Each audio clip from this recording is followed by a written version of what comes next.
Muito boa noite a todas e todos. Enorme satisfação estar aqui com vocês. Compartilhar esses momentos, essas conversas que a gente tem, realmente é muito enriquecedor. Quero cumprimentar também a você que está nos assistindo aí, tá certo, ao vivo. E hoje temos esse painel, ESG em debate, maturidade, tensões e transformações sistêmicas. O que nos provoca a discussão hoje é ESG é uma realidade, né? Ou seja, é muito difícil você perguntar para alguém, tá certo, que esteja envolvido no nível profissional nas organizações, vamos dizer assim, do médio escalão para cima, que não saiba o que é o ESG. Então, nesse aspecto, né, o ESG é uma realidade. Agora, e as transformações? Efetivamente, as transformações que eram a expectativa de muitos de nós 3, 4, 5 anos atrás, se processaram? Será que nós nos acostumamos com as transformações que vão vir, que vão vir, que vão vir? Sem dúvida, isso nos gera uma série de tensões. Essas tensões se refletem no mercado, nas organizações. Nós queremos pegar esse gancho para discutir hoje. Até para poder ouvir e falar, não é isso? Esse ponto, vamos dizer assim, que suscita tanta, em alguns momentos, euforia, em alguns momentos, angústia, tá certo, entre nós. E hoje é um dia especial, porque hoje também estamos celebrando, sim, a nossa autora, Sônia Consiglio.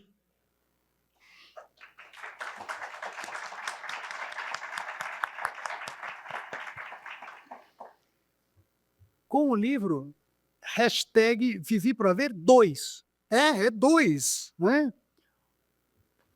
Porque o Vivi para Ver 1, tá certo? Nós já tivemos a oportunidade de ler, tá certo? Compartilhar as ideias da Sônia. E hoje eu vou ter um pouquinho a oportunidade também de ouvir o que ela tem a trazer, tá certo? Com essa obra que ela trabalhou, tá certo? Dentro da sua atividade jornalística, o que a motivou, tá certo? A consolidar essa obra. Muito bom. E para que a gente possa, então, começar a nossa conversa, gostaria de convidar aqui os nossos panelistas. A começar com a Sônia. Sônia, por favor, tá certo?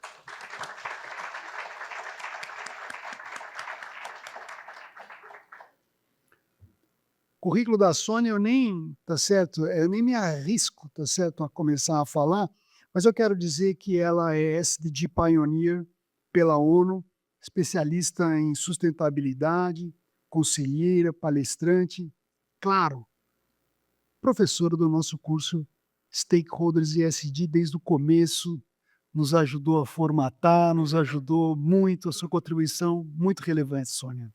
Muito obrigado. E vamos chamar Vânia Burgherti, por favor.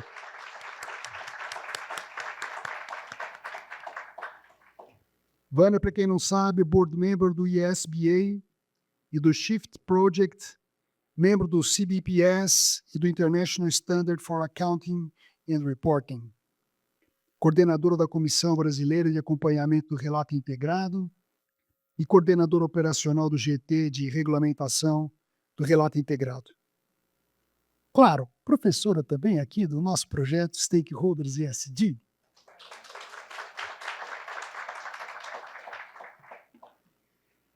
Chamamos também o cavalheiro Mr. Carlos Takahashi. Para os íntimos, Kaká. O Carlos é Senior Advisor da BlackRock Brasil, vice-presidente da Ambima, onde coordena a rede Sustentabilidade. Conselheira do Programa de Diversidade em conselhos como o IBGC, conselheira do Rap Vida Notre Dame Intermédica e da Invepar. Sem dúvida, a sua experiência profissional muito vem a contribuir com essa discussão. Obrigado, Carlos. Sim, vamos chamar Vanessa Pinsky, por favor. Especialista em sustentabilidade, consultora em estratégias para sustentabilidade e agenda ESG, conselheira consultiva e membro externo de diversos comitês de sustentabilidade. Palestrante e mentora, claro, é também professora do projeto Stakeholders ESG. Muito obrigado, Vanessa, pela sua contínua contribuição conosco e com a nossa comunidade. E sim, vamos chamar também Nayara Bertrão, por favor.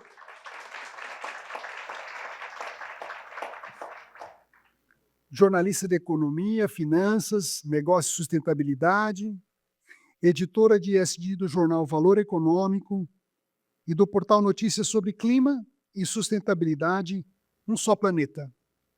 Também é apresentadora do podcast. Pode isso, meninas? Bom,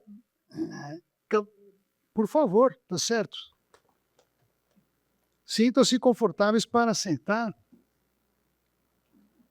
Daqui eu vou atirando as pedrinhas, tá certo? Para vocês irem, vamos dizer assim, articulando as ideias. E primeiramente começo, tá certo, Sônia?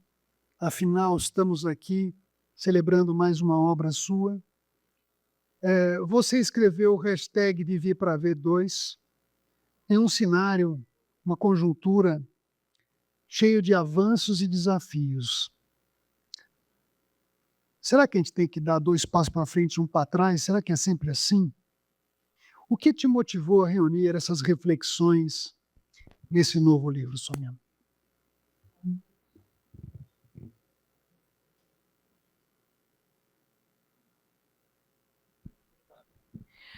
Boa noite, professor. Boa noite, todo mundo. Muito obrigada por vocês estarem aqui, viu? Uma honra.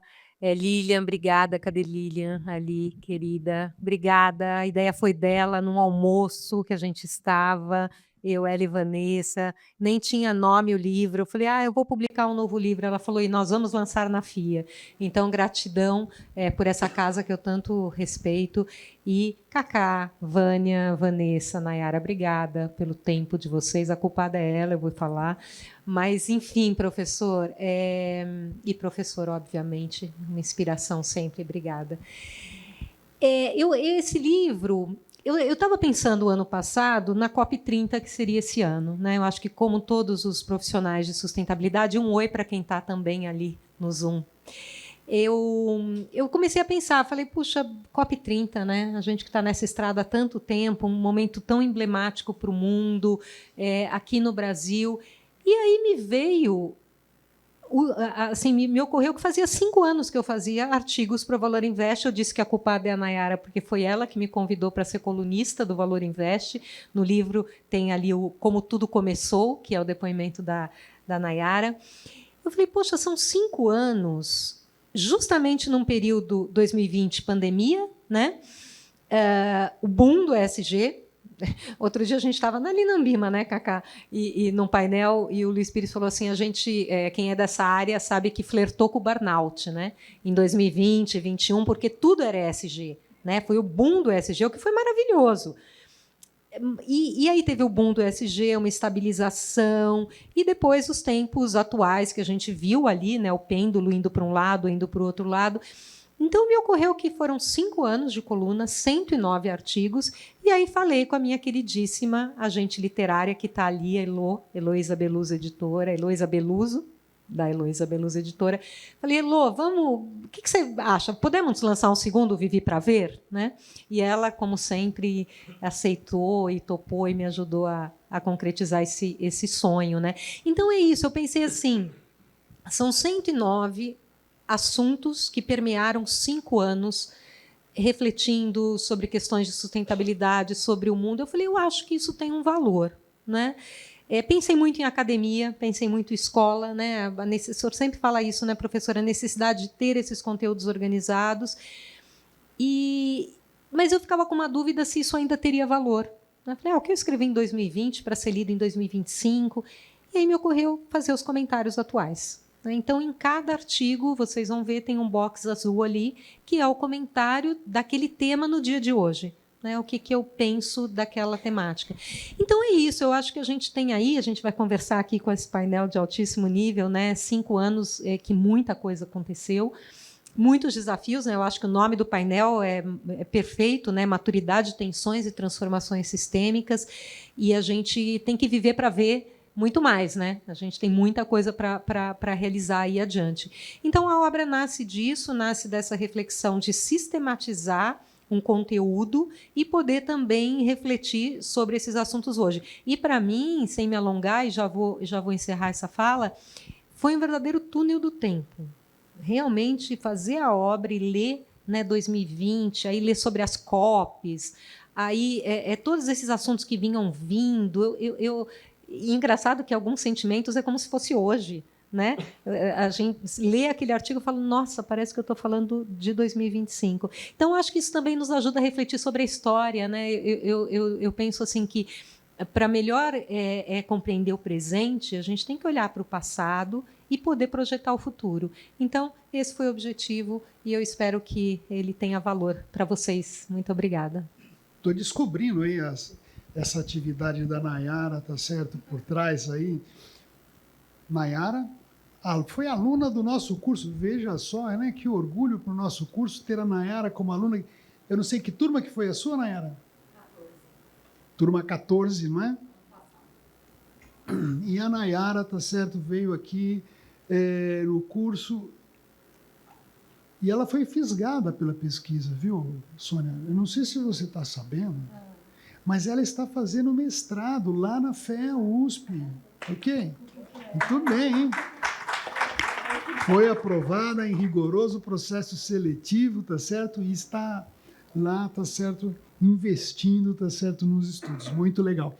Mas antes da gente entrar numa outra discussão, eu quero arrancar 2 spoilers do livro, tá certo? Pelo menos 2 highlights, tá certo?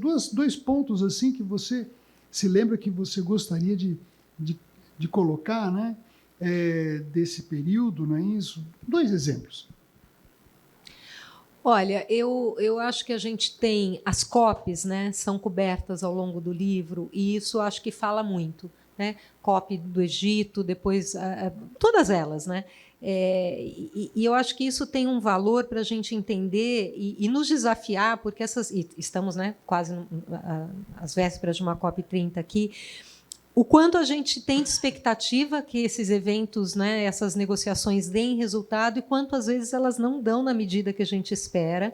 Então, eu acho bacana quando vocês lerem o livro, lerem até ir pulando, sabe? No 2020, depois vai para o 21, 22, porque tem artigos sobre a COP em todos eles. Então, eu acho que tem uma linha de raciocínio interessante. Agora, tem um artigo que foi campeão de compartilhamento, de comentários, foi impressionante, que Fala com as Meninas da Sustentabilidade. Esse artigo foi muito... Ele revelou muita coisa. E é um artigo que, na verdade, eu escrevi porque foi numa reunião com uma empresa e alguém da área de sustentabilidade trouxe essa questão fala com as meninas as meninas da sustentabilidade. São as profissionais da área de sustentabilidade. E, por trás disso, eu faço uma reflexão no artigo que, às vezes, nem é por maldade, a gente sabe disso, às vezes, mas são os vieses inconscientes, de chamar uma profissional, uma mulher bem colocada como menina. Então, isso gerou... Não só em profissionais de sustentabilidade, muitas profissionais de comunicação comentaram, isso também acontece, fala com as meninas da comunicação.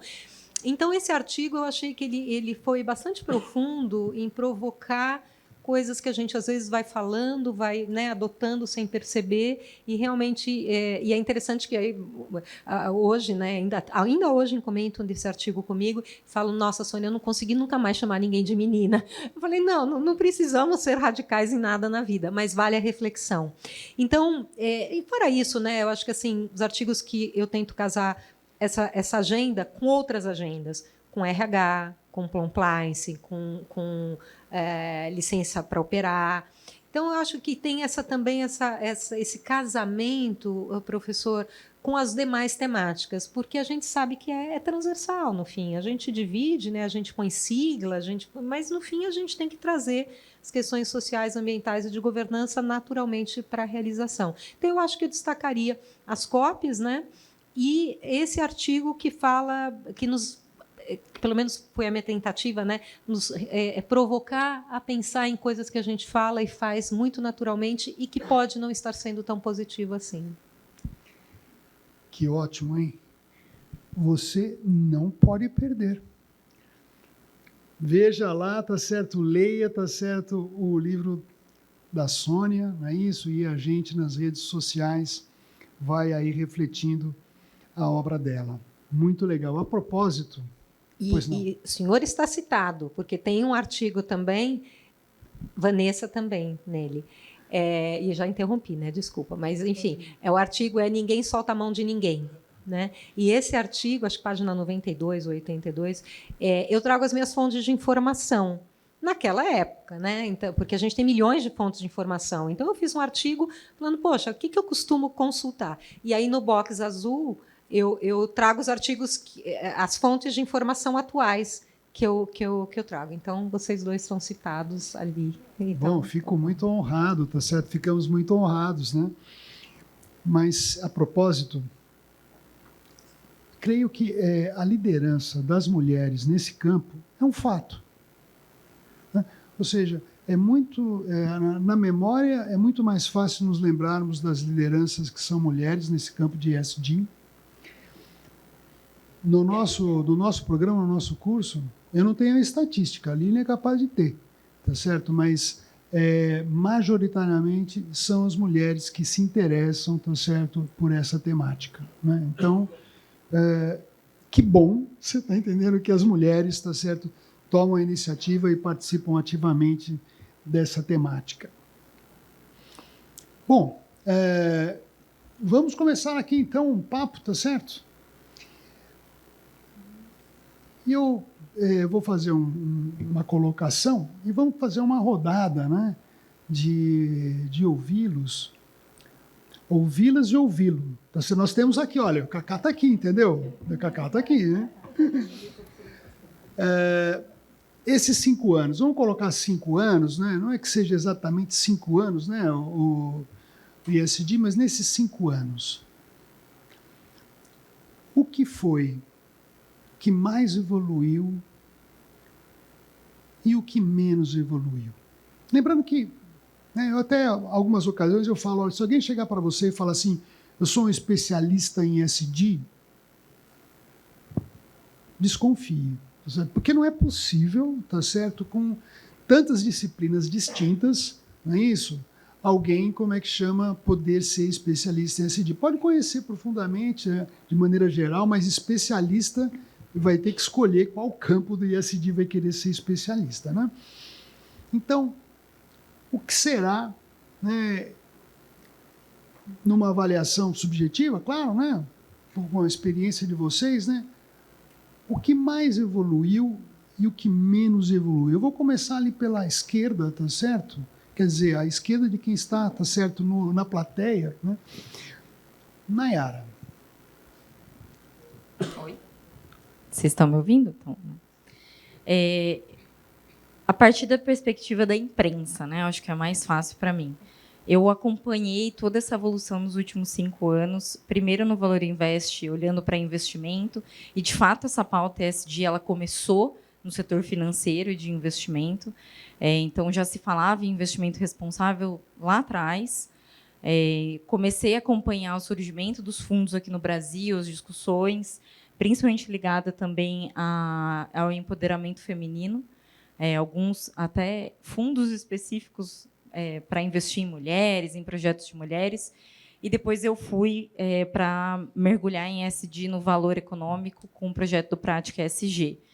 E eu acho que a evolução, acho que o principal é que, de fato, foi incorporado.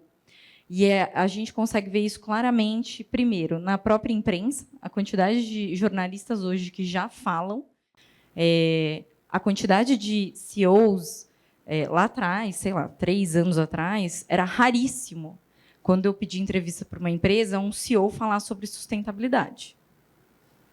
Em geral, era alguém, né, as meninas de sustentabilidade. Escritório de advocacia, a mesma coisa. E nos últimos anos, isso tem, não digo que virou, né, porque ainda tem um caminho, mas a gente vê mais CEOs falando sobre sustentabilidade, tanto é que jornalistas que não são especializados nisso, mas que cobrem a pauta macroeconômica, a pauta de negócios, a pauta de inovação, estão tendo que correr atrás, porque as empresas estão falando disso, em finanças. Então, acho que esse é um símbolo de quanto a agenda já foi incorporada, apesar, né, dos retrocessos que ainda a gente ouve falar. E eu acho que um ponto que ainda não foi, eu ainda acho que tem uma voz muito fraca. E eu acho que a questão aí, enfim, polêmica, mas do Foz, da exploração de petróleo no Foz do Amazonas mostra um pouco isso. Assim. Por mais que ativistas tenham falado, especialistas tenham falado e tudo mais, em ano de COP se aprova um projeto desse. Né, separando aqui a jornalista da pessoa, né, brasileira e muito engajada na agenda, eu acho que a gente ainda tem uma voz muito fraca. A gente me colocando aqui como uma defensora de sustentabilidade. Mas eu acho que é isso, a gente tem que continuar, não tem muito o que fazer. É isso. Obrigado, Nayara. Passo a palavra para a Vânia. Por favor. Vânia? Sou eu, então. Okay. Bom, eu não sou uma pessoa de sustentabilidade, né? Eu sou uma pessoa de contabilidade. E eu me lembro que, em 2011, em novembro de 2011, a delegação de Sua Alteza Real, Príncipe de Gales, pediu uma audiência com o presidente do BNDES, que queria o apoio do banco para uma ideia chamada Relato Integrado. E lá chegou a dona Sônia, lá chegou a Jéssica Fries, o Paul Druckmann, lembra? Para falar sobre relato integrado e o apoio. E o meu presidente, quando terminou a reunião, falou assim: minha filha, você já cuida de transparência contábil, de auditoria, de governança corporativa, então está na hora de cuidar de sustentabilidade também. E eu disse para ele: mas eu não entendo nada disso. E ele falou assim: mas você entende de transparência. E no futuro, aquele que toma a decisão vai precisar ter uma visão completa dos negócios, não apenas a financeira. Porque a contabilidade não consegue abraçar tudo.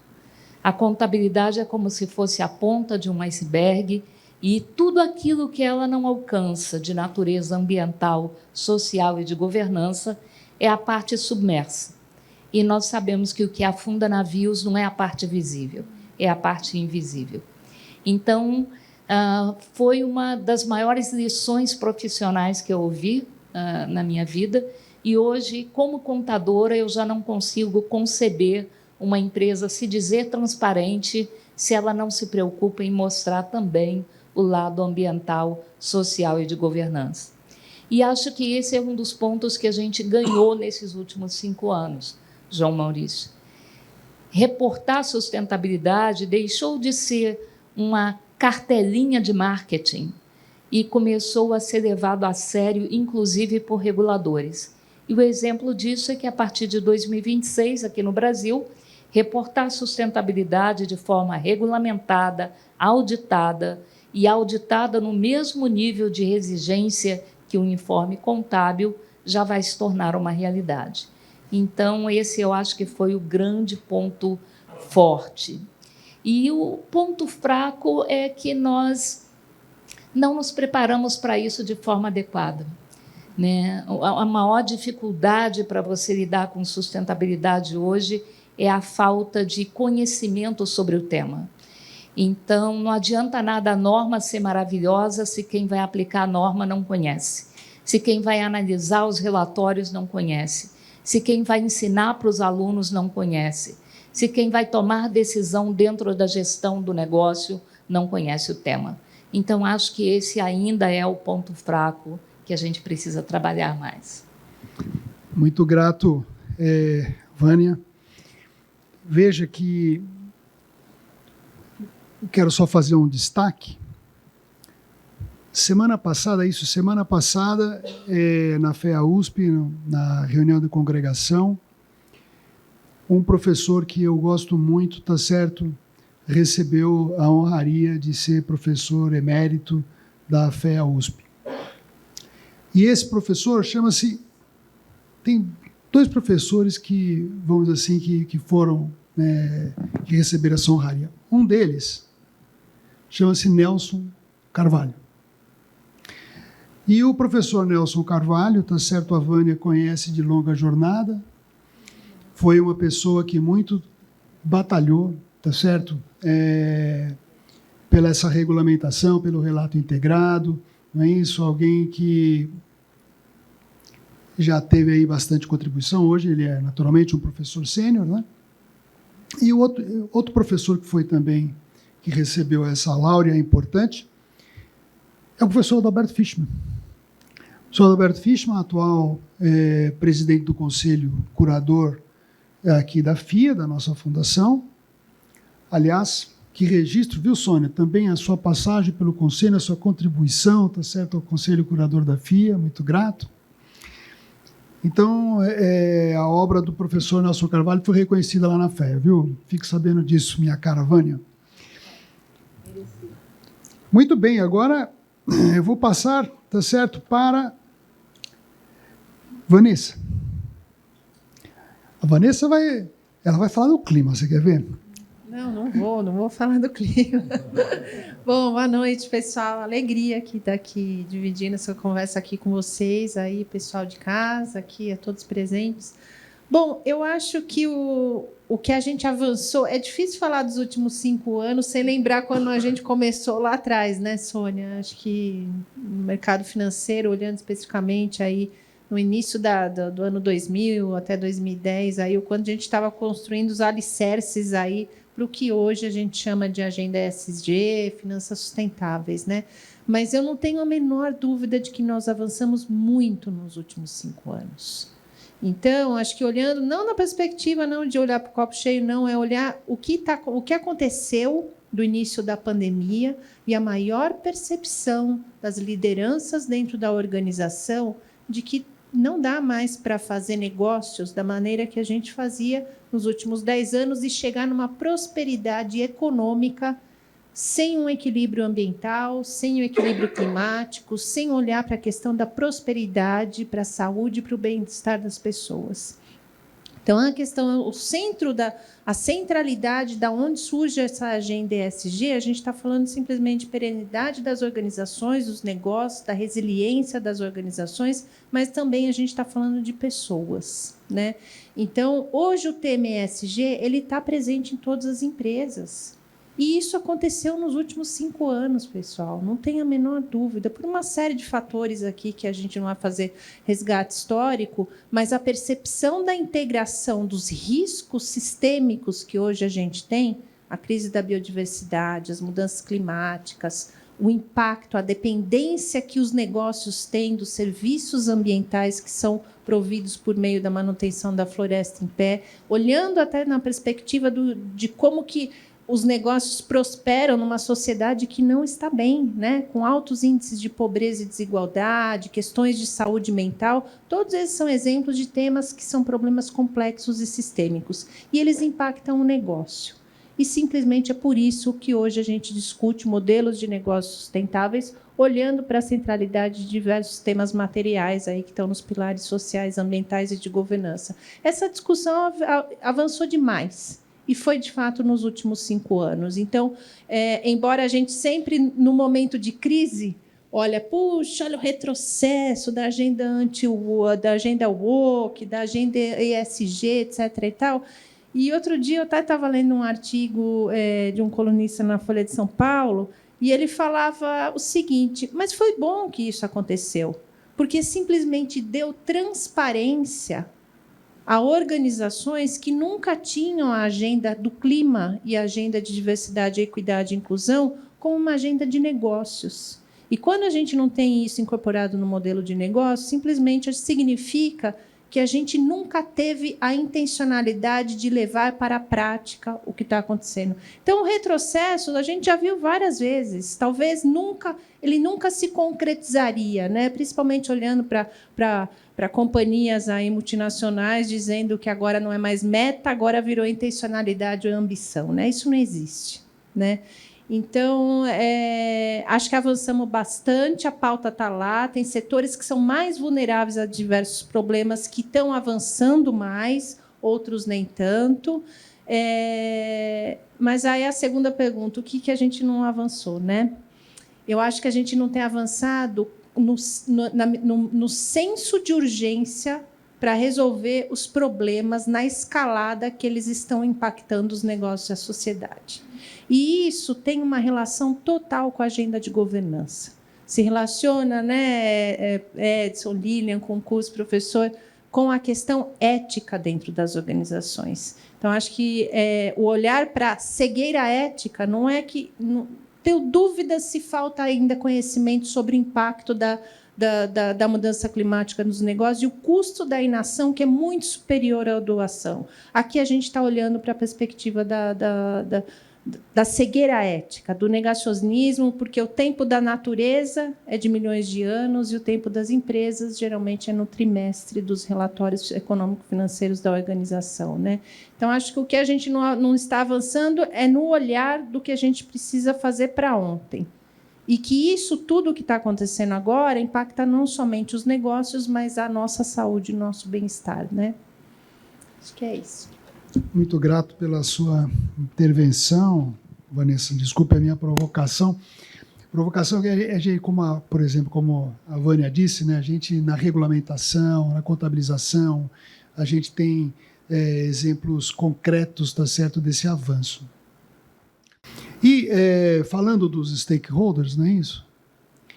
O meio ambiente é o stakeholder que, diferente do demais, você não tem uma interlocução direta com ele, tá certo? Então, você pode, tá certo, deve, tá certo, auscultar os seus stakeholders, tá certo?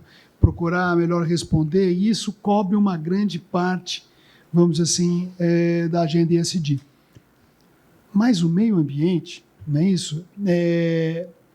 Ele não responde, tá certo, da forma com que a gente trata com os demais stakeholders.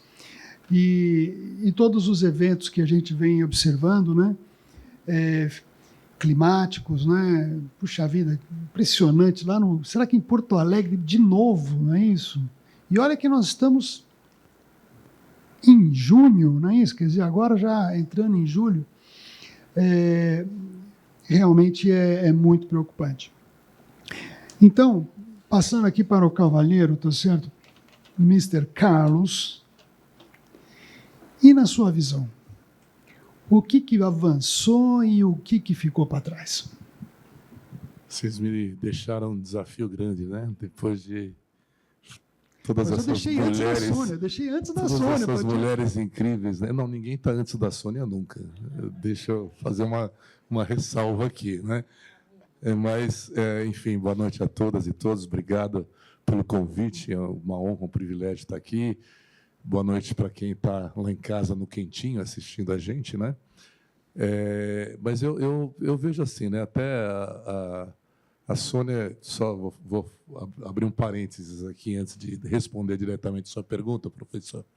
A Sônia eu conheço de longa data, algumas décadas, né? E eu até estava lembrando um dia desses, eu lá chegando num evento do PRI, em person, que vai acontecer, inclusive, no Brasil esse ano, uma semaninha antes da COP30, né? Então, é mais um evento que traz uma visibilidade enorme para nós, né? Então, e eu tentando me registrar, e, de repente, eu vejo a Sônia lá. Eu falei, já sei, encontrei a pessoa certa para eu perguntar onde é que eu me registro nesse evento. Agora, eu não me lembro se era África do Sul, se era Paris, se era Londres, né? Um desses lugares, mas isso aí é no meados de 2000, talvez, 2000 e alguns trocadinhos, né? E aí eu comentava com a Sônia que era interessante você ver um evento daqueles, porque você via ali os ingleses querendo ocupar um espaço na agenda desesperadamente, porque tinha uma bancada viking, que eram os países nórdicos, né, que estava com esse tema bem mais à frente, né, e eles ocupavam os espaços, né, com uma vocalização da questão ESG muito forte, né? E eu ficava ali pensando, né, será que um dia eu vou viver para ver o Brasil ocupando um espaço mais apropriado nessa agenda, né? Eu acho que em 2021, quando a Sônia publicou o primeiro livro, eu sempre me lembro disso, né? Porque exatamente eu vivi para ver. E de lá para cá, muita coisa aconteceu e a gente sempre pensa quantos passos a gente está andando para frente, quantos passos a gente está andando para trás. E, ao ver isso, realmente, eu, assim como elas, eu vejo as coisas sob uma perspectiva do copo um pouco mais cheio. Então, realmente, nós avançamos bastante, né? E a gente lá na Ambima, né, que é a Associação do Mercado de Capitais e de Investimentos, né, enfim, mas muito focado em investimentos, Ambima, né? Muitos de vocês, obviamente, conhecem. A Sônia é uma grande colaboradora lá, a Nayara sempre ajudou bastante a gente lá também. E há alguns dias, né, há 3 dias, eu e a Sônia falamos sobre uma pesquisa que está sendo reeditada esse ano. Ela não foi ainda integralmente divulgada, mas nós discutimos os principais achados da pesquisa. E realmente a gente vê que tem um lado muito positivo, que muitas organizações efetivamente incorporaram isso, através de 2 indícios, né? Incorporar os processos ESG nas suas práticas, isso falando um pouco mais de gestoras, bancos, aqueles que efetivamente estão aí no mercado financeiro. E outra, que essa incorporação dos processos diz respeito também a você efetivamente documentar tudo isso, que é muito importante, porque aí é um processo que está virando compromisso, não é? Então, isso tudo conversa muito com o que a própria Vanessa falou, com o que a própria Vânia colocou aqui para a gente. Então, de fato, nesse campo, houve um avanço muito grande.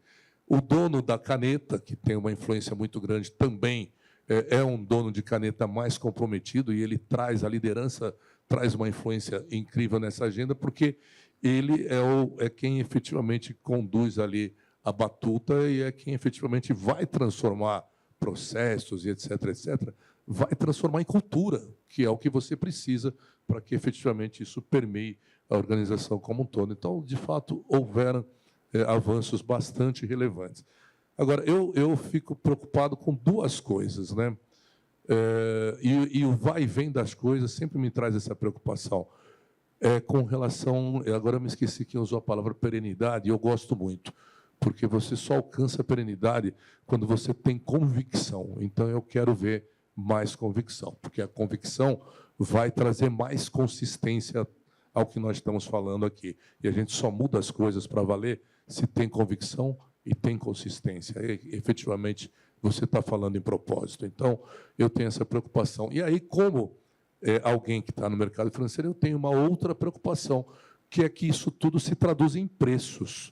Nós ainda não estamos traduzindo isso em preços. E eu não estou falando só em retorno de investimento, eu não estou falando só em mensuração adequada em risco, mas estou falando de preço mesmo. Quanto que vale você efetivamente ser uma empresa que tem o ESG impregnado na sua cultura, e como é que isso se reflete não só na avaliação da empresa, mas dos preços de tudo que ela produz e assim por diante.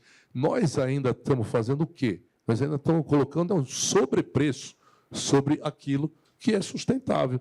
E, na verdade, nós temos que inverter essa equação. O que é sustentável tem que custar menos, o que é ESG tem que custar menos, e quem não faz tem que pagar mais. Então, na minha cabeça, é alguma coisa que precisa acontecer efetivamente, é a gente ter uma precificação adequada. Muito grato, Carlos. Veja, e sabe, esse movimento, você avança 2 passos, às vezes volta 1, para depois andar mais 2. Recentemente, eu estive... A FIA, nossa fundação aqui, a FIA Business School, nós temos uma preocupação de qualidade e de internacionalização, e nós temos várias acreditações internacionais. Há uma em particular que nós estamos avançando. A propósito, na FEA USP também estamos avançando nessa mesma acreditação internacional, que é da principal ou maior entidade de acreditação internacional, que é denominada AACSB. É uma entidade que, mais do que secular, é de 1916, começou com as principais business schools americanas, depois expandiu-se para o Canadá. Quando chegou na década de 70, foi para outros países. É uma entidade global hoje. E nas suas normas, né, ou seja, muitos aspectos, tá certo? Não só de compliance, principalmente depois do advento que nós tivemos da Enron nos Estados Unidos e da crise que sucedeu depois, a sociedade americana forçou muito as universidades, em especial as business school, né, a implementar mecanismos, né, de governança que fossem mais eficientes. Afinal de contas, todos aqueles CEOs, tá certo? Ou picareta-os que a gente viu, tá certo? Lehman Brothers e assim vai. Eles eram formados, sabe? Eram formados, eu não vou citar o nome aqui, mas das principais, tá certo? Escolas de negócio americanas. E falei, mas então o que essas escolas estão formando, né? Isso levou a um movimento no sistema de acreditação de muito mais rigor e depois avançando com diversidade, com inclusão e assim por diante. Muito bem. Agora, todos estão assistindo, tá certo? Nós estamos de camarote, mas tem que tomar cuidado que você, tá certo, vai picadeiro se vacilar, não é isso? Esse infight, não é isso, da atual gestão do governo americano com as universidades americanas. Eu acho que todos estão acompanhando, né? Isso se repercutiu até nessa entidade. Ou seja, você imagina hoje nos Estados Unidos uma universidade que mantenha as palavras, tá certo? Diversidade, inclusão, no seu bylaw, no seu site, etc. e tal, enfrentando restrições, tendo que retirar, não é isso? E o impacto disso na acreditação dessas escolas. Então, eu tive, então, foi na Áustria, o encontro anual dessa organização, com mais de 1.000 participantes, mais de 500 universidades do mundo presentes. O tamanho constrangimento dos gestores de escolas de negócio americanas, porque efetivamente não é, tá certo, o que pelo menos aqueles que eu conversei lá entendem. Eles estão realmente forçados, não é isso, a uma situação assim de exceção. Fica na minha leitura, não é isso, a expectativa que vai ter volta. Por quê? Porque, na verdade, você pode fazer uma pressão, tá certo, de cima, mas a consciência, tá certo, de todos aqueles que estão envolvidos nessas escolas, tá certo, é outra. Então são esses movimentos, tá certo, que avançam, tá certo, e voltam. Muito bem, mas então vamos ouvir aqui, Sônia, e no teu olhar, né, o que mais foi para frente e o que mais ficou para trás? Bom, professor, primeiro concordo, obviamente, né? E é tão rico a gente ver. Foi uma aula aqui, né? Na verdade, acho que uma aula mesmo. Eu vou destacar 2 pontos que eu acho que tiveram grande avanço nesse período, que regulação, né, e autorregulação, e a gente sabe que a gente precisa disso. Lembro ainda na minha época de bolsa, e faz um bom tempo já, antes até, faz 5 que eu saí, mas antes, talvez há uns 10 anos, eu estava meio revoltada, porque a CVM não tinha nada nessa área. Aí eu conversando, era a Maria Helena Santana, que era presidente da CVM na época ainda. Eu fui falar para ela, pô, Maria Helena, os investidores precisam tanto, né? A gente tinha que ter alguma coisa ali. Ela falou assim, Sônia, enquanto o mercado não pressionar, não tem como a CVM fazer nada, né? Porque tem uma lógica de mercado que se torna uma regulação.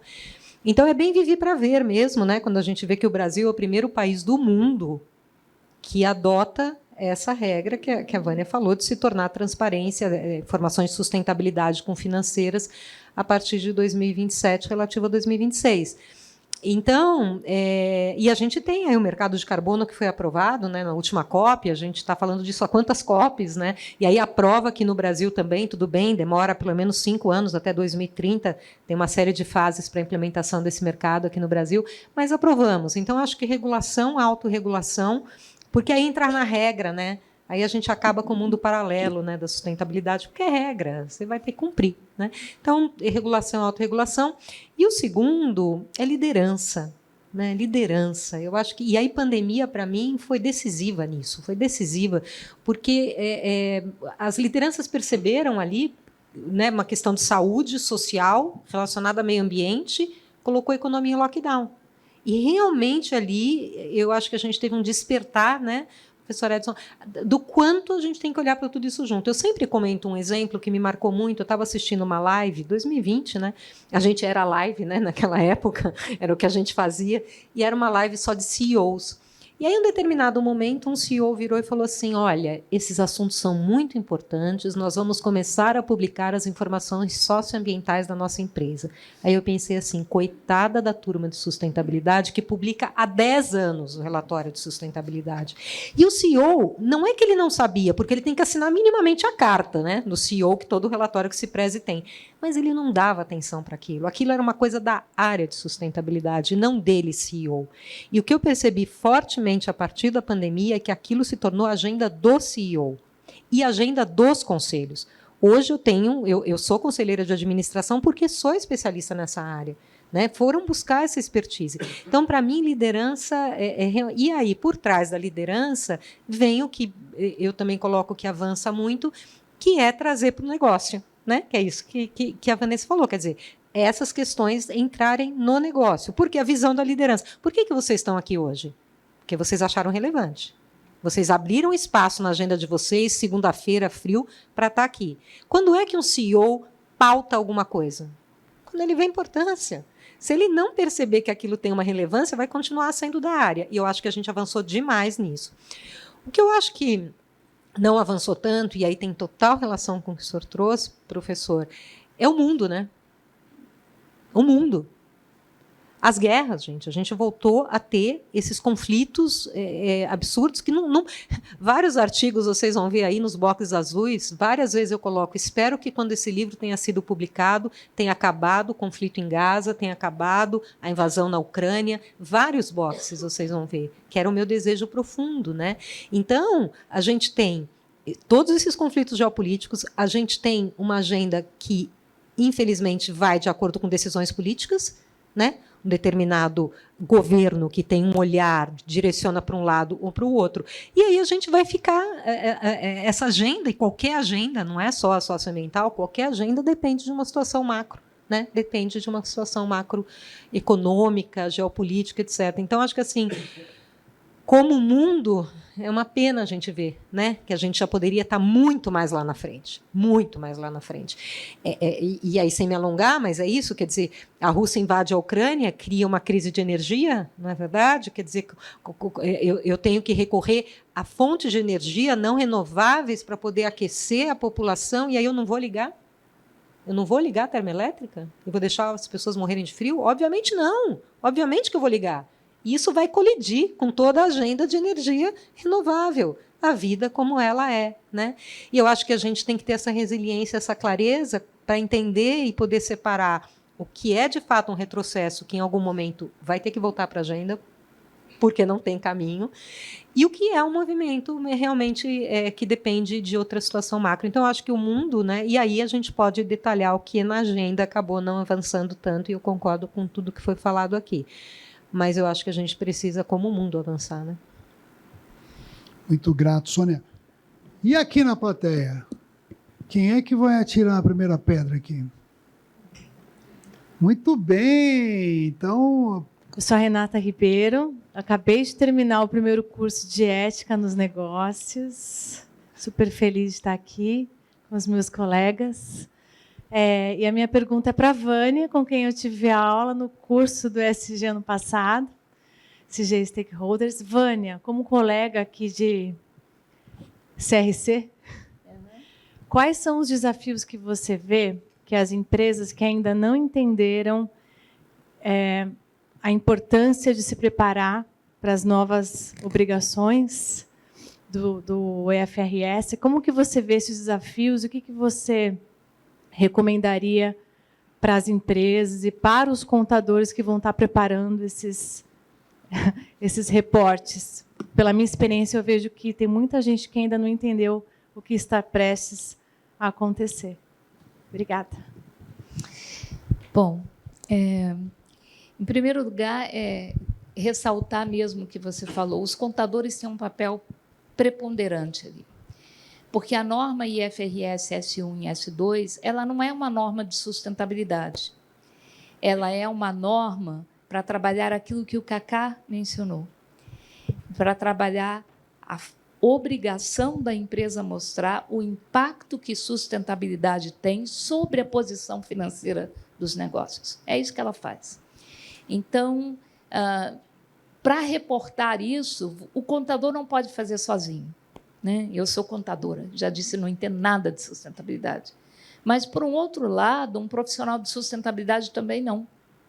Então, há uma necessidade de formação de time aí, porque o contador vai precisar ouvir o engenheiro ambiental, o sanitarista, o especialista em direito humano, o engenheiro florestal. Eu tenho um engenheiro ambiental em casa, né? Então ele viria assim para mim: eu sei calcular. E eu falei assim: e eu sei precificar. Então vamos sentar e vamos conversar aí, porque a gente vai chegar lá.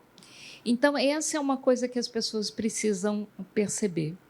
E uma vez eu vi num conselho um grande especialista de sustentabilidade, que eu vou me dar o direito de não mencionar o nome, dizer que, na verdade, falar de sustentabilidade para as empresas é morrer na praia, porque, na hora de calcular o retorno sobre os ativos, você investir em sustentabilidade diminui esse retorno. Então, isso não vale a pena e não vai andar adiante. E aí eu respondi para ele assim, que quando a fórmula que calcula o retorno sobre os ativos foi inventada, ninguém falava em sustentabilidade. Então, o problema é a gente redefinir o conceito da fórmula para mostrar que sustentabilidade cria valor ou destrói valor. E acho que, nesse ponto, a gente é muito feliz em função da própria estrutura da norma, Renata, porque ela pega exatamente os 4 pilares do TCFD. Sustentabilidade tem que envolver a governança corporativa, como a Sônia falou, não pode ser assunto das meninas, tem que entrar nos conselhos, tem que influenciar a gestão, e, se influenciar a gestão, tem que ir para o segundo pilar, que é a estratégia, ou seja, se você não está onde você está, você tem que estabelecer um plano de transição para poder chegar lá, tem que ser vista como um risco e oportunidade, não é? Então, é uma forma de você ver como você destrói valor ou como você deixa de aproveitar a possibilidade de gerar valor. E, finalmente, para ser levado a sério, tem que ter métricas e metas que sejam monitoradas e precificadas. Então, o contador ele tem um papel preponderante ali, e é muito importante que isso fique definido, mas é também importante ele saber que ele não faz sozinho. E o lado ético, gostei de você ter falado isso, porque existe um tripé para você reportar a sustentabilidade. O reporte propriamente dito, que para o setor privado é a IFRS Foundation, mas para o setor público é o IPSASB, que vai lançar a norma para o setor público em dezembro desse ano, inspirada na norma do setor privado. Então, os governos já vão precisar reportar a mesma coisa que o setor privado vai. Isso é um sucesso. O TCU tem me chamado o tempo inteiro. Eu vivo em Brasília, meu marido não entende, né, por quê, mas o Ministério de Gestão e Inovação está preparando lá os outros ministérios para poder pensar isso. Então, nós temos luz no fim do túnel, e aí o Brasil tem muita condição de sair muito bem na fita, mas é a asseguração que é o segundo tripé, porque a gente quer informação de sustentabilidade, mas a gente quer informação confiável, a gente não quer dar espaço para a sustentabilidade ser desacreditada por aqueles mal-intencionados, e tem, porque, na verdade, a norma não é capaz de inibir isso. Eu sempre digo que a norma não coíbe, não impede fraude. porque quando o ser humano quer ser desonesto, ele arruma um jeitinho, mas a norma minimiza as possibilidades e acelera a identificação. Se todo mundo tem uma mesma norma, todo mundo é educado para poder monitorar e identificar quando um problema está acontecendo. Então, a asseguração é fundamental e o terceiro pilar é exatamente a ética. O comportamento humano precisa ser observado. Então, o Código do IESBA foi aprovado em janeiro desse ano, entra em vigor em 2026, daí a gente sabe por que a resolução do Banco Central e da CPM fala em 2026, porque ele está dando um recado para o mercado: eu quero a informação, mas eu quero informação auditada e eu quero informação que seja ética. Então, temos muito trabalho pela frente, mas um trabalho bom. Muito grato. Posso acrescentar rapidinho? Por favor. Eu acho esse ponto super importante. Muita gente me pergunta como combater o greenwashing, né, que é a maquiagem verde. E a questão dos dados cada vez mais vai ficar relevante, que é a prova, né, do que você está fazendo, qual o estágio que você está, o que você ainda tem a melhorar, o que também te ajuda na decisão, né, na estratégia. Então, eu acho que uma grande mudança que eu acho que ainda vem é essa evolução dos dados. Hoje, eu acho que o inventário de carbono está mais avançado, mas a gente precisa ir muito além. Eu vejo chega para mim muita pauta sobre impacto, e aí quando você vai ver como que é a mensuração de impacto, ainda é muito superficial. Então, tem muita coisa para avançar nessa área, e aí eu queria aproveitar e sugerir um dos artigos que eu particularmente gosto, que é de 2024, Inovação, Inclusão, Sustentabilidade e Resiliência, o novo padrão de crescimento, que tem a ver com isso, que é uma proposta apresentada em Davos, no Fórum Econômico Mundial, para mudar a forma de se valorar o PIB. Então, isso eu acho que pode ser um grande divisor de águas para a gente começar a olhar para métricas diferentes, né, de crescimento econômico e acrescentar, de fato, a sustentabilidade e outros, né, inclusão, e resiliência, inovação, também dentro dessas métricas. Então, enfim, desculpa interromper e acrescentar, mas... Então, vou complementar, que ela falou de impacto. Nayara, existe um organismo chamado International Foundation for Value Impact, que está fazendo para a sustentabilidade, para as métricas de sustentabilidade, o que o SASB fez para os setores. Então, ele está sendo financiado por grandes investidores, está fazendo métricas para você mensurar a sustentabilidade de forma global. Já existe muita coisa pronta e a perspectiva é que, a partir de 2028, você tenha essas medidas de impacto em forma global, testada, comprovada, para poder ser utilizado. Aí a gente pode começar a mudar a fórmula de cálculo de rentabilidade, de cálculo do PIB e de impacto, e até de contabilização de questões de sustentabilidade, né? Então, já tem luz no fim do túnel, já tem gente pensando nisso, e a gente vai chegar lá também.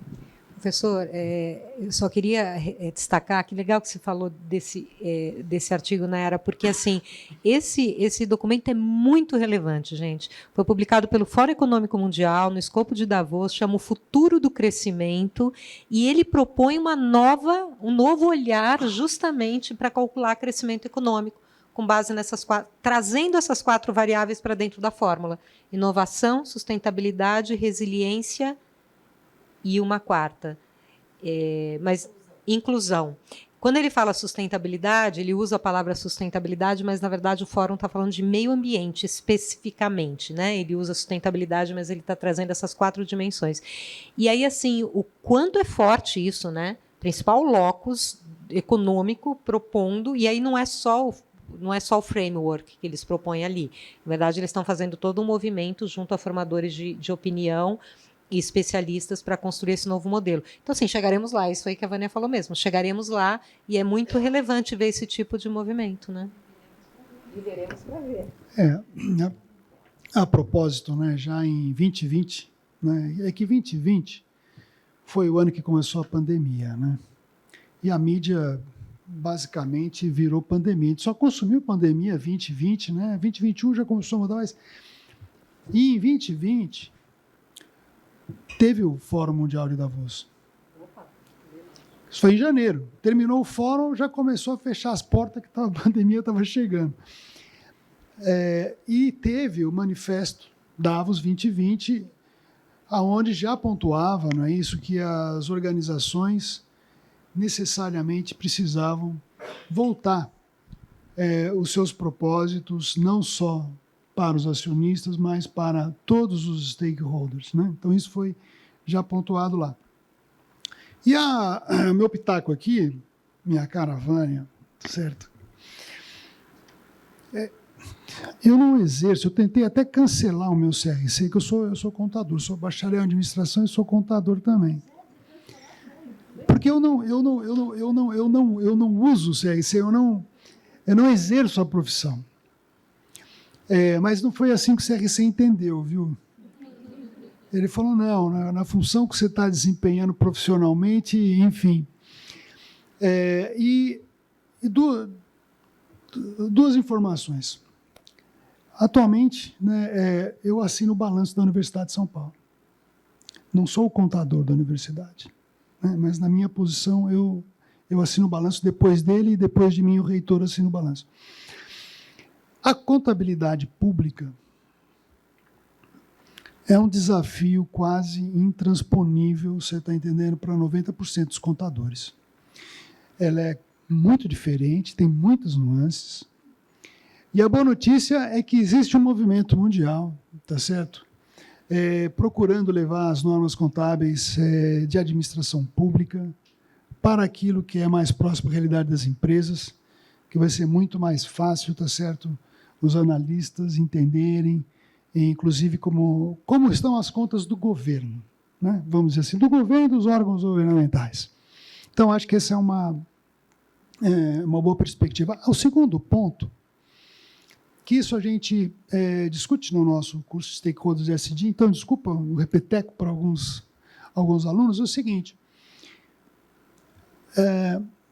a contabilidade, a forma que a gente conhece, né, das suas demonstrações financeiras básicas, não agora com essas novas demonstrações, né, como começou com o relato integrado e depois agora com esses avanços, elas ficavam um tanto quanto restritas a apurar aquilo que estava, vamos dizer assim, relacionado ao acionista. Então, daquela contabilidade, você podia extrair ali, tá certo, o return over assets, o return over investment, medidas que são essencialmente de transações e que não captam o que é valor relacional para muitos dos stakeholders. E esse valor relacional começa a ser capturado exatamente, tá certo, nessas outras demonstrações. Então, aí você tem um paradigma a ser quebrado, porque a contabilidade até então limitada, tá certo, às transações contábeis, ela está focada num paradigma da teoria da firma, tá certo? E a teoria dos stakeholders, que vem justamente mostrar, olha, eu estou desafiando que o propósito da empresa seja maximizar o retorno para o acionista, eu estou colocando que o propósito da empresa é coordenar o interesse de todos os stakeholders, o interesse legítimo, né? As demandas, o que é valor para todos os stakeholders. Então, eu vejo hoje, tá certo, um avanço, não é? Justamente vindo da área contábil, para começar a capturar aquilo que cria e destrói valor, tá certo, para os demais stakeholders. Então, eu tenho, vamos dizer assim, essa visão que não é romântica, não. Eu estou vendo como é que chama esse progresso. Mas muito grato, eu não sei se nós temos... Veja, quem está lá online também está ansioso por fazer perguntas, ok? Então, eu vou pensar uma aqui que foi da nossa colega Suzana Rossetti, e ela tocou naquele ponto de liderança, Sônia, que você falou há pouco dos CEOs, não é isso? Ela se preocupa, de certa maneira, com a questão da gestão de riscos, né? Então, ela diz assim, né, vocês não acham que precisamos de uma maturidade maior de CEOs, empresas, no sentido de mapear potenciais riscos de suas atividades? Né? Ela fica, ainda percebo muita pauta focada em ações de marketing. Né? Bom, então essa agenda, né, ou seja, de gestão de riscos, a proposta de gestão de riscos está em alta em gestão, não é isso? Em administração, não é isso? Olha, os colegas aqui da FIA, tá certo, que estudam essa área aí, estão com a classe cheia, viu, professora? Estão com a classe cheia, a consultoria também está indo forte, essa questão de gestão de riscos. Então, gestão de riscos, tá certo? Preocupação está na pauta dos CEOs, gestão de riscos, riscos de ESG. E aí? Dessa vez eu vou começar pelo cavalheiro aqui, professor, professor não. Ele é um professor do domínio do conhecimento do tema, não é? Carlos, na tua visão, e aí nós vamos ver a impressão das colegas. Olha, eu vejo da seguinte maneira: sim e não, porque sim e porque não, não é? Porque nós também temos que mudar a visão de risco, não é? Então, não são mais aqueles riscos. Se a gente voltar, né? Eu fiz um MBA em Company aqui da FIA em 97, no Banco do Brasil, né? E claro que você tratava de risco também, não é? E aí sempre tinha os tais Cs, né? Então, eram os Cs do crédito que, na verdade, representavam os riscos. Só que esses riscos mudaram. Então, quando você fala nos riscos que nós estamos vivendo hoje, a gente tem que incorporar um novo risco na matriz de riscos.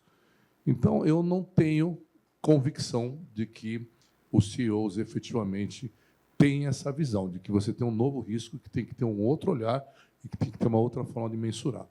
Outra coisa, a gente tem um outro problema que eu ainda acho que a gente precisa aprender bastante, que é essa questão de risco e oportunidade.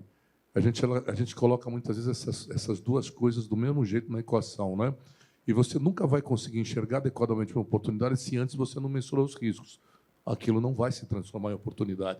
Então, também tem um ordenamento adequado entre risco e oportunidade. E eu acho que a gente também briga um pouco com isso, não é? E uma outra questão que eu acho que é muito séria é ainda uma... Aí eu não atribuo só ao CEO. Eu acho que a gente tem uma discussão, assim, aí sim, de conselhos também, que é a visão de curto e longo prazo. Então, enquanto a gente não fizer uma conexão adequada do que a gente tem que fazer no curto prazo e o que a gente tem que fazer para o longo prazo, que é efetivamente o que vai definir as estratégias que coloquem a empresa no âmbito da perenidade, a gente não vai conseguir chegar lá. E isso tem muito a ver com risco também, porque a gente vê aquele risco imediato, a gente entende que tem que atuar em torno daquele risco, só que esse risco traz um impacto muito maior ainda no longo prazo se ele não for tratado adequadamente. Então, essa percepção de prazo com relação a risco também a gente precisa aprender. E, de novo, é um aprendizado, né? Porque era uma coisa que a gente não tratava, né? Então, quantas vezes a gente não tratou de organizações com algumas letrinhas, né, com 3 S's, 2 S's, 4 S's, risco com C's, tudo isso mudou. Então, a gente precisa reaprender tudo isso também. Muito grato. Acho que nós podemos ir aqui, a Vânia, a Sônia, Vanessa e depois a Nayara. Você gostaria de dar um pitaco, Vânia? Eu sempre dou pitaco, professor, por isso. Esse é o problema, eu falo demais às vezes, né? Mas gerando, inclusive, com a sua provocação. Na verdade, sustentabilidade é um conceito contábil que muita gente não sabe. Mas em contabilidade, quando você frequenta a faculdade, você aprende lá na teoria da contabilidade que uma empresa é sustentável quando ela produz resultado econômico positivo, ou seja, lucro. Mas ela apresenta esse lucro não apenas hoje, mas demonstra que tem condição de continuar a produzir esse resultado por um período indefinido de tempo. Isso é o conceito de sustentabilidade que a contabilidade criou. Se uma empresa é extremamente lucrativa, mas ela usa uma matéria-prima que é escassa na natureza, e ela faz isso de forma irresponsável e depredatória, ela não é sustentável. Porque quando ela exaurir essa matéria-prima na natureza, ela não tem produto para entregar, ela não consegue entregar lucro. Se a nossa empresa não tem problema com matéria-prima, mas ela tem uma necessidade de pessoal altamente qualificado para processar a matéria-prima, para transformar em produto e serviço, e ela trata seus empregados como lixo, ela também não é sustentável. Porque, na primeira oportunidade, aquele funcionário treinado vai pedir demissão e vai para outro lugar. E se a fama de mau empregador dela se espalha, ela não vai conseguir repor.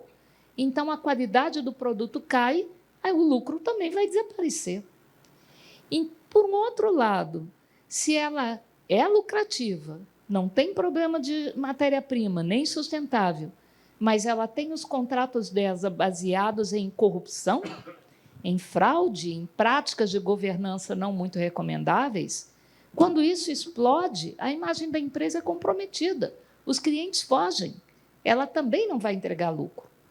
Então, quando a gente fala que uma empresa precisa ser sustentável, a gente não está pedindo para ela escolher entre ser lucrativa e ser sustentável. Os 4 pontos têm que caminhar juntos. E uma das grandes soluções para isso, além da dimensão de longo prazo, que eu concordo plenamente, você tem no mercado as pessoas investindo de manhã e querendo colher o lucro na parte da tarde. Em sustentabilidade, isso não funciona. Porque eu não consigo recuperar um rio poluído em alguns meses. Eu não consigo recompor uma floresta devastada em algumas gerações. Se eu não penso em longo prazo, eu vou ter a impressão de que aquilo que eu estou investindo não está dando certo. E eu paro de investir. E isso é uma tragédia. Porque, na verdade, os nossos avós tomaram decisões erradas no passado porque eles não sabiam, mas nós sabemos. Então, nós temos um compromisso com as gerações futuras. Eu preciso fazer ontem para os meus filhos terem alguma chance de ter um amanhã. Isso é fato. E, para isso, eu preciso de inovação, que a Sônia mencionou ainda agora. Porque há 30 anos atrás, quando a gente falava de clima, o grande vilão era o aparelho de ar-condicionado e o aerosol de desodorante, que destruiu a camada de ozônio. Ninguém deixou de ter geladeira, ninguém deixou de ter ar-condicionado, nem de usar desodorante. Quando o problema foi identificado, a ciência entrou em campo e encontrou soluções. O caso é que a gente está tão viciado a fazer o que a gente está acostumado a fazer, que a gente não abre espaço para pensar em fazer algo diferente. Isso, na minha opinião, é o maior risco, professor. É a falta de criatividade, de pensar fora da caixa, de pensar que é possível continuar a ter bom desempenho fazendo as coisas diferentes. Isso é olhar para todos os stakeholders, e não só para o analista ou para o acionista. Obrigado. Você que a Vânia não deixa barato, né? Tá certo? Obrigado, Vânia. Bom, obrigada pela pergunta. Olha, eu vejo a gestão de risco muito presente, muito presente. Eu acho que até a gente sempre trabalha para ter mais oportunidade, né? Olha o risco, olhando, né? Mas veja também as oportunidades que a agenda socioambiental traz. Talvez ela não seja tão visível, né? Porque a pergunta fala de risco e fala de marketing, e marketing, na raiz do marketing, é mercado, é posicionamento. Então, eu acho que são coisas diferentes, mas eu vejo, sim, muito presente a gestão de risco nas empresas, até por uma questão de sobrevivência. A empresa sabe que ela tem que gerir esses riscos.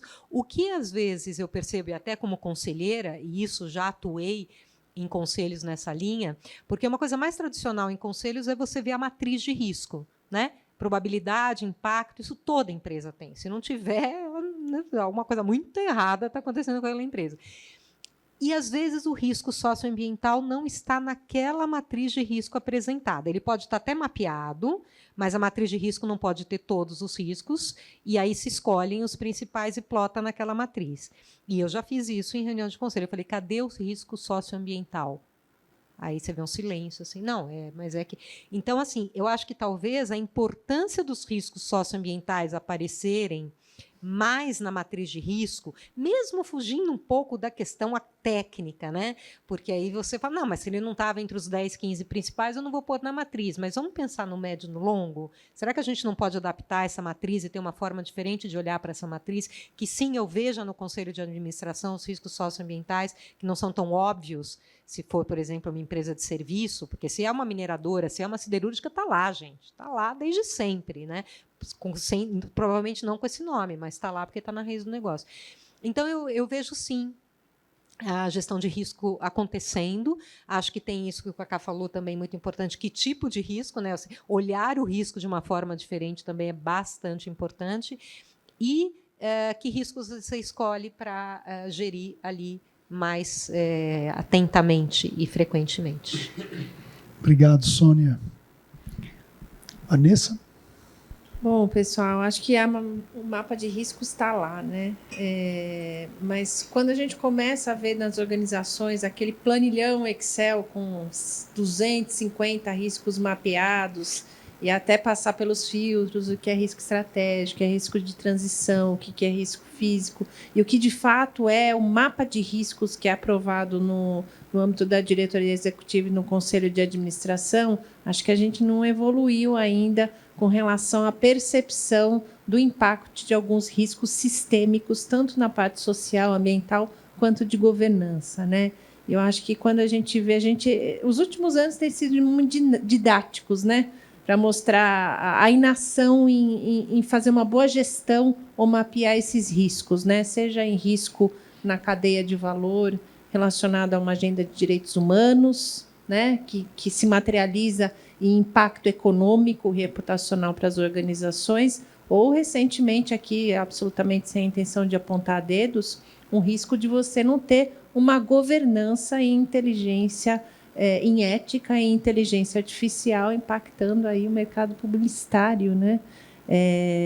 Então, acho que a percepção de onde escala o risco para o mapa de risco estratégico da organização tem muito a ver com interesses econômicos, e acho que, como o Cacá colocou aí, com o tempo, com o prazo com que esses riscos são mapeados e com a percepção de qual a probabilidade deles se materializarem ou não, e aí o conflito aí com uma agenda que se conecta muito com remuneração variável, com ter interesses econômicos de quem está liderando a organização, né? Por isso que a pauta da gestão, a boa gestão de riscos, ela está extremamente conectada, na minha percepção, a uma agenda de negócios responsáveis e, mais do que isso, a uma agenda de lideranças responsáveis, né? Responsáveis pela perenidade da organização, inclusive, né?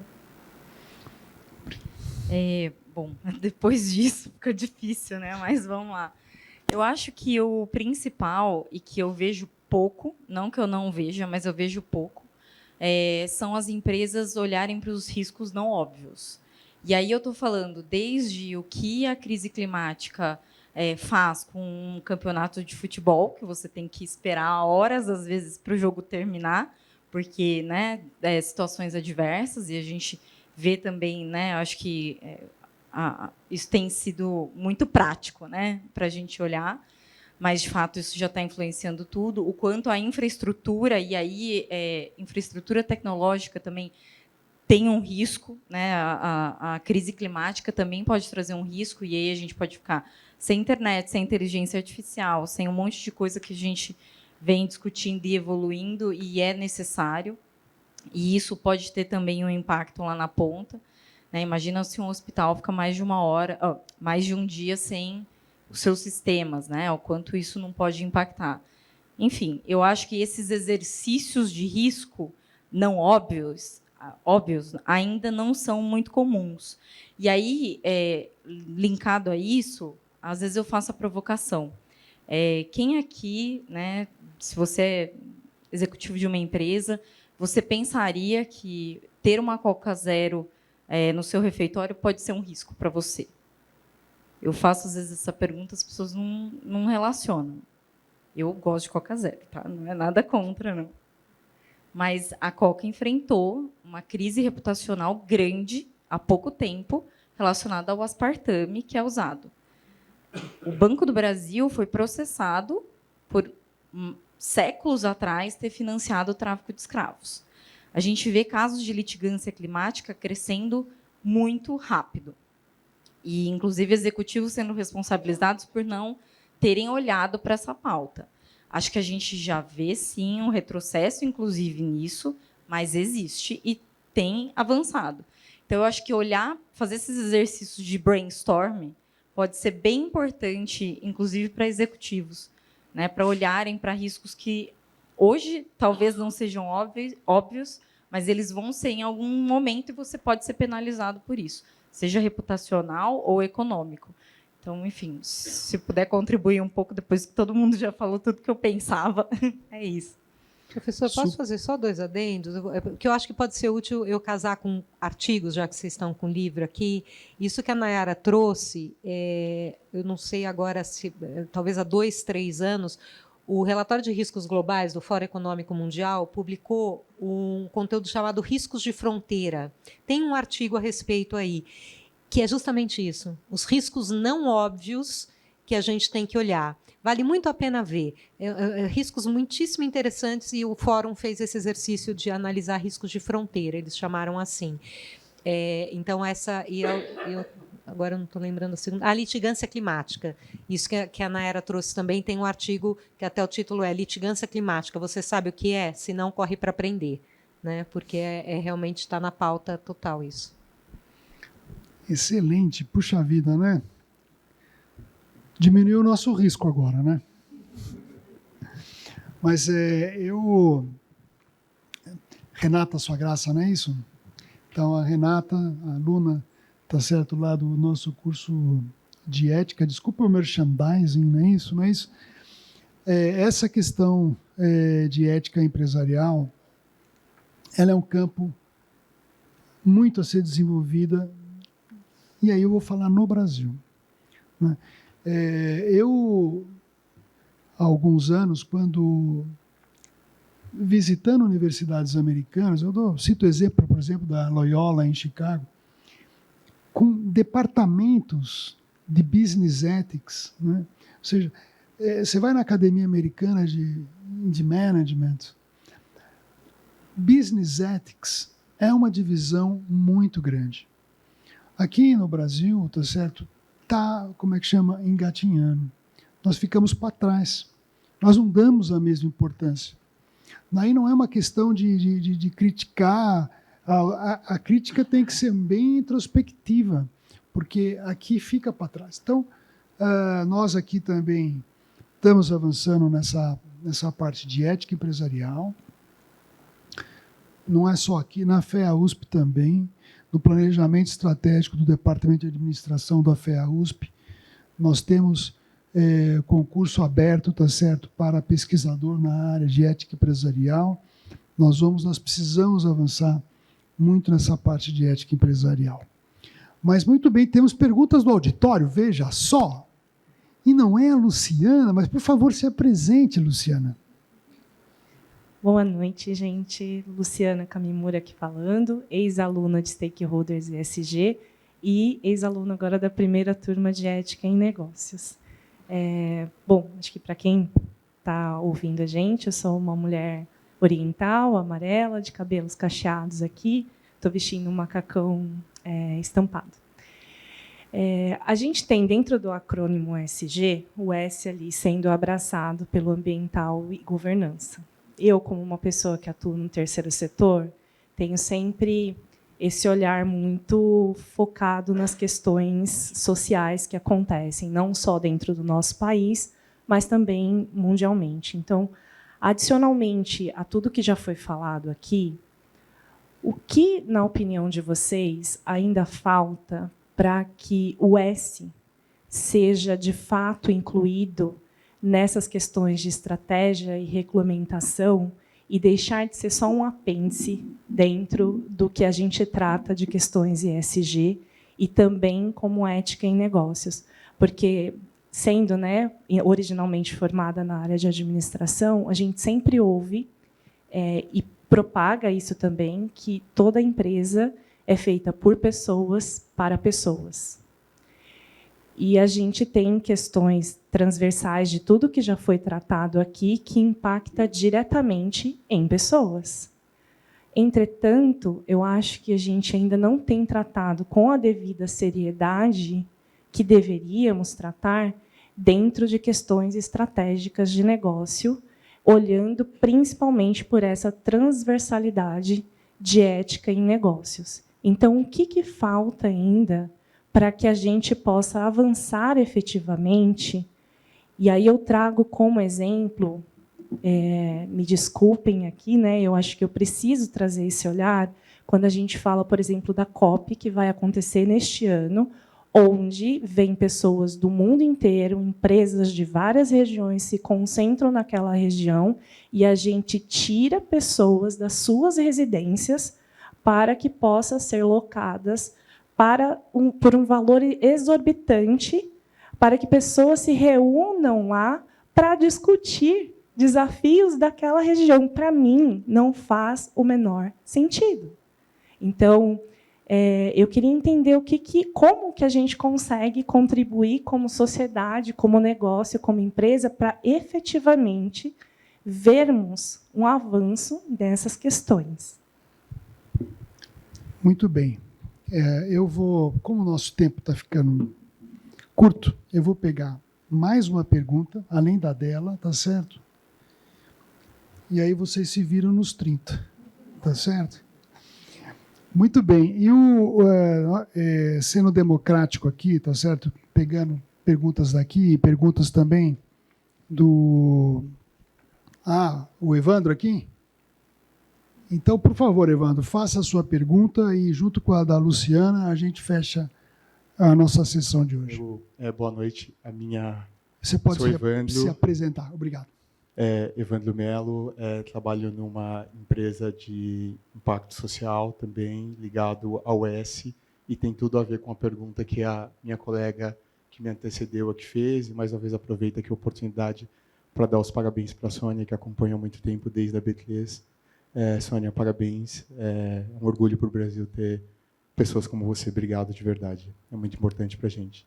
E a minha pergunta ela vai muito de encontro com o que a nossa colega trouxe. Eu trabalho com professores de escolas públicas, levando educação financeira e empreendedorismo. E a principal pergunta que os professores me fizeram, eu fui o ano passado fazer uma imersão no Nordeste, na Amazônia, passar 8 dias em um barco no meio da floresta amazônica, para entender um pouco de como eles estavam se relacionando com os recursos financeiros, em especial o dinheiro.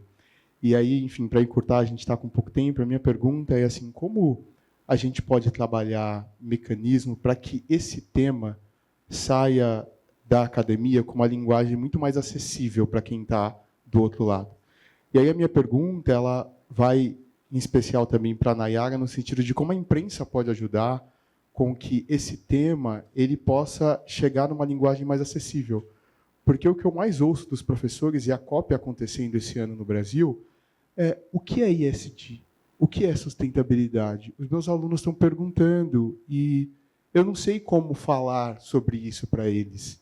E vai acontecer no Brasil, né? E eu estava recentemente na Paraíba e ouvi isso de alguns professores de uma cidade específica chamada Serra Branca. Eles falaram, Evandro, como que eu vou falar disso se eu não sei como transmitir uma linguagem acessível? Então, a minha pergunta para vocês é muito importante que essa discussão aconteça aqui na academia, mas como a gente faz ela passar esses muros e falar de uma linguagem acessível que todo mundo entenda? Eu fiquei muitos anos no mercado financeiro e a gente fala como falar de investimento no bom português, tirando o economês. Então, como a gente faz isso com sustentabilidade, com ESG, numa linguagem que todos possam entender? Obrigado mais uma vez. Ok, grato, Evandro. Bom, Nayara, pelo jeito ele atirou primeiro em você, né? Então, começa por aí e vem para cá. Não, é bem interessante porque você já trouxe esse paralelo com o mercado financeiro. Eu acho que o mercado financeiro conseguiu algo muito assim, duvidoso, mas incrível, que foi disseminar informação financeira, né, sobre investimento, sobre planejamento financeiro, e isso foi feito e puxado por influenciadores. Eu acho que tem muita gente, sim, que, né, faz ali uma desinformação, mas tem muita gente boa também traduzindo isso para o dia a dia e no contexto das pessoas. Eu acho que o maior erro e aí do jornalismo e dos comunicadores como um todo, é não conseguir dar a informação na hora que a pessoa precisa. Então, vou dar esse exemplo financeiro. Você vai fazer um curso de investimento, você não precisa saber absolutamente tudo que eles te ensinam. Você vai precisar saber naquele momento específico que você vai escolher entre um produto ou outro para uma finalidade específica. Então, é nesse momento que você precisa de informação. Então, eu acho que a gente peca um pouco em, primeiro, jogar tudo de uma vez, segundo, não traduzir, né, de fato, para o português. E aí, acho que a sustentabilidade tem até o problema da própria língua, né? Tem muitos termos que são em inglês, já começa por aí. A gente escreve muito em inglês, inclusive. Nós, no Valor, sempre traduzimos, apesar de deixar em inglês a palavra. Então, não é devida diligência, é do diligence. Aí, depois, você escreve de devida diligência. ESG, não é ASG. A gente adotou o ESG. Então, acho que tem vários erros, são erros mesmo, de como você passa a informação. E eu acho que tem um outro porém, que é a maior parte dos jornalistas que cobrem essa área, eles estão aqui, em São Paulo, especificamente. Agora que Belém e o Norte têm avançado bastante na formação de jornalistas locais para a cobertura de COP30. E ainda é uma audiência muito baixa. Os veículos nichados ainda são muito pouco acessados e a gente não contribui também para divulgar. Então, eu acho que tem várias coisas que poderiam ser diferentes para a gente esclarecer melhor. Mas já tem algumas pessoas fazendo coisas muito legais ali no dia a dia, né? Mostrando no dia a dia. Vou citar um Instagram que eu particularmente gosto muito, que é Verdes Marias. Não sei se algum de vocês, né, se alguém conhece, mas elas conseguem colocar em vídeo, né, que eu acho que também tem essa outra barreira. Eu escrevo muito texto e raras as pessoas. Minha irmã não lê meus textos, né? Minha mãe não lê. Então, a gente realmente tem que começar a se adaptar ao que as pessoas precisam para aprender e absorver informação. E aí, só linkando com a questão social, rapidinho, para já passar, eu acho, e aí é um achismo, não tenho dados, mas que ainda se vê pouco valor econômico no social. E aí eu acho que tem uma questão de metrificação mesmo. Eu vejo muito a argumentação, por exemplo, de uma pesquisa da McKinsey falando sobre diversidade, só que faz anos que essa pesquisa foi feita, né, e foi feita nos Estados Unidos. Então, acho que a gente ainda peca um pouco em medir esse impacto social, ao contrário do ambiental. O ambiental ele já está bem mais mensurado. Então, o trade-off é menor. Eu vejo muito os executivos falando da questão econômica. A priorização do investimento vai para o que fizer também sentido econômico. Então, talvez essa seja uma das chaves para a gente começar a mudar essa realidade. Vanessa, por favor. Lu, você está falando sobre responsabilidade social, é isso? Quando você fala, não é o pilar social inteiro da agenda SG, tá? Bom, acho que nessa perspectiva eu vou falar o que eu vejo das empresas que avançam, no sentido oposto que você está colocando como o pilar de investimento social privado, por exemplo, como um anexo, né? São as empresas que fazem gestão territorial sustentável. Então, são essas organizações que entenderam que hoje é muito mais do que trabalhar na licença social para operar. É olhar para o território de atuação das organizações como um território onde aquela determinada empresa faz parte de um grande ecossistema vivo, com diversos atores, e o componente do investimento social privado, planejado, estratégico, baseado em metas, em métricas, em acompanhamento, ele faz parte de uma lógica de desenvolvimento territorial que traz prosperidade para o negócio também, né? Seja na melhor qualidade de vida da população, que vai dar dar condições para capacitação, treinamento, olhando para recrutamento e seleção, ou olhando para questões tua área aí quando era da Toyota, né? Gestão de resíduos sólidos, olhando para a questão do impacto no território, impacto nas pessoas, o impacto no consumo e toda uma lógica que está por trás aí, que é um conceito aí de Banco Mundial, de ONU, olhando para a questão da gestão do território, colocando a empresa como um ator dentro desse ecossistema e a questão do financiamento, da fonte de financiamento e olhar que o governo não vai conseguir dar conta de todos os desafios ambientais, sociais e econômicos de um território e qual é a função social dessa organização dentro do território, olhando para a resiliência e competitividade de negócios também, né? Acho que a gente ainda avançou, mas não avançou tanto, né, nessa perspectiva. Principalmente as empresas que geram alto impacto ambiental ou social, elas ainda, a grande maioria ainda está no foco de compliance, de regulação, de licença social para operar. Mas a gente precisa ir além, né? Obrigado. Lu, eu gostei tanto disso que você falou, que o S é abraçado pelo E e pelo G, tem um simbolismo no que você falou, muito bonito, né? Mas eu vou na mesma linha da Nayara e da Vanessa, assim, inclusive tem um dos artigos do livro que fala isso, tem uma pesquisa que foi feita com investidores e sobre o E, o S e o G, né, dividindo a sigla, aí não tinha muito jeito, as métricas que eles olhavam para investir nas empresas. E eles falavam, o ambiental para mim está muito dado, né? Está muito definida ali as métricas ambientais. No social, nós temos problema, e aí o Cacá é o dono da bola do investidor, pode depois me confirmar ou não, mas ele falava assim, temos muita dificuldade na hora de investir numa empresa, o que a gente avalia do ponto de vista social. Então, eu acho que tem esse desafio mesmo das métricas, dos indicadores, né? Talvez seja o principal desafio aí. Agora, vejo muitas empresas trazendo a gestão de direitos humanos, a temática de direitos humanos, o que não acontecia há alguns anos atrás, que é uma forma de você dar força para essa agenda. Então, eu penso que esse é o principal ponto.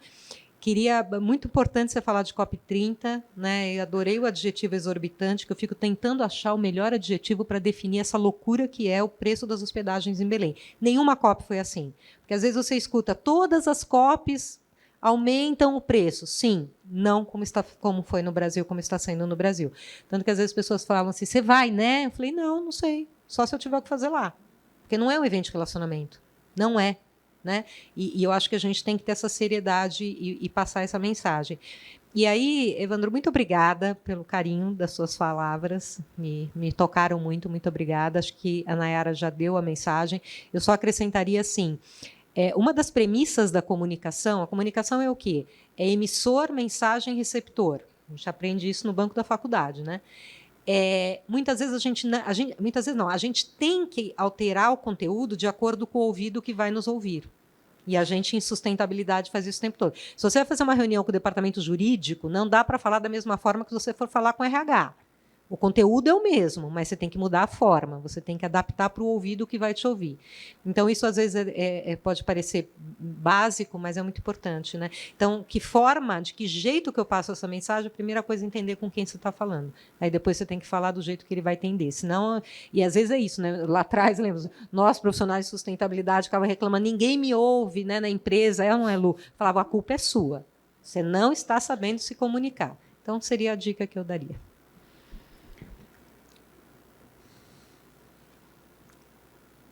Bom, também gostei muito do comentário do Evandro. Acho que eu lido com transparência, e transparência é comunicação. Não adianta nada um relatório ser perfeito se ele é numa linguagem que ninguém tem condição de alcançar.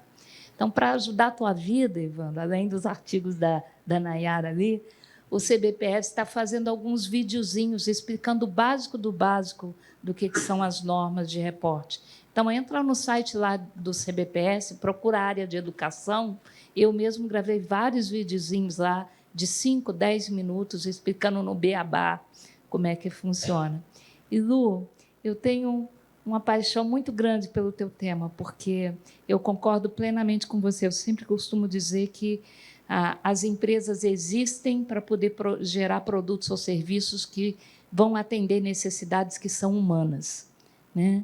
Se a gente não cuidar do planeta, O planeta vai continuar a existir, nós é que não. Então, nós precisamos fazer com que sustentabilidade esteja voltado para proteger a sobrevida da raça humana no planeta. E da fauna e da flora também. Mas o ser humano ele tem que vir em primeiro lugar.